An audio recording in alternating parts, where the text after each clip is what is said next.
नमस्कार, मेरा नाम है शुभम शुक्ला और आप देख रहे हैं द लोक नीति। मध्य प्रदेश में पंचायत चुनावों की सुगबुगाहट तेज हो चुकी है। मैंने आपको कल ही बता दिया था कि मध्य प्रदेश में पंचायत चुनावों के मद्देनजर परिसीमन के आदेश मध्य प्रदेश पंचायत विभाग ने दे दिए हैं। ये परिसीमन 17 जनवरी से 25 फरवरी तक किए जाने हैं। मैंने आपको कल बताया ही था और उसके बाद 28 फरवरी तक सरकार सभी जिलों के कलेक्टरों को सरकार को वो सौंप देना, जो परिसीमन किया जाएगा क्षेत्रों का पूरा परिसीमन का मसौदा सौंप देना है। लेकिन इसको लेकर अब राजनीति भी शुरू हो गई है। कांग्रेस बीजेपी पर तो बीजेपी कांग्रेस पर हमलावर है। लेकिन इसके पहले हम कांग्रेस और बीजेपी की राजनीति पर आएंगे। आपको थोड़ा सा फैक्ट बता दें कि पंचायत चुनावों का परिसीमन किस बेस पर होगा और क्या 2019 के परिसीमन को भी बेस माना जाएगा, आधार माना जाएगा।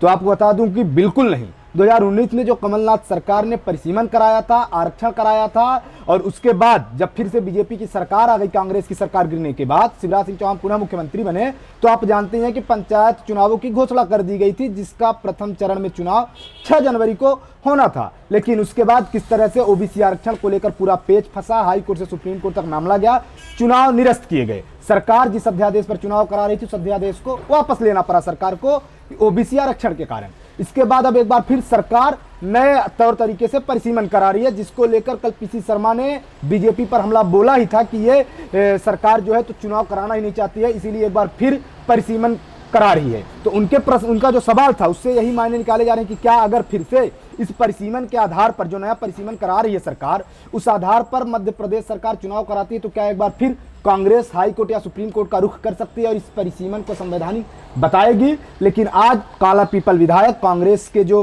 काला पीपल से विधायक हैं कुणाल चौधरी, उनका भी बयान आ गया है। उन्होंने भी बताया कि मध्य प्रदेश की सरकार जो नया परिसीमन करा रही है उससे ये पंचायती व्यवस्थाओं पर कुठाराघात कर रहे हैं। उन्होंने कहा ये किसी भी प्रकार से मान्य नहीं होंगे। जब 2019 में एक बार कमलनाथ की सरकार ने तत्कालीन जो थी उन्होंने परिसीमन और आरक्षण करा लिया, तो फिर उसी आधार पर चुनाव क्यों नहीं कराए जा रहे हैं? आखिर दोबारा परिसीमन कराने की आवश्यकता क्यों है?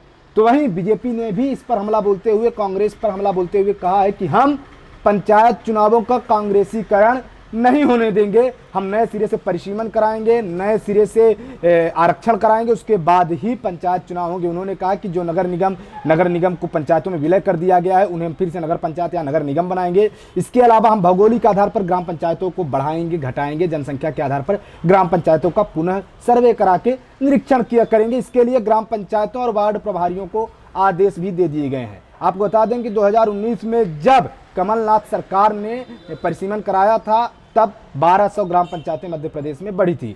तो बड़ी खबर यही कि पंचायत चुनावों की जो सुगबुगाहट थी वो तेज हुई है। तो इसी बीच कांग्रेस और बीजेपी की राजनीति भी गर्म हो गई है।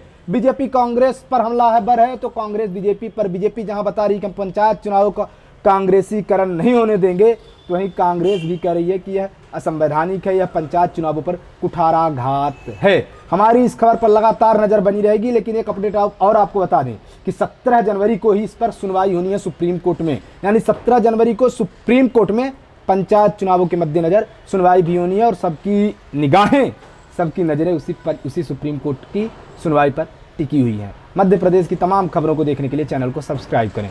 धन्यवाद।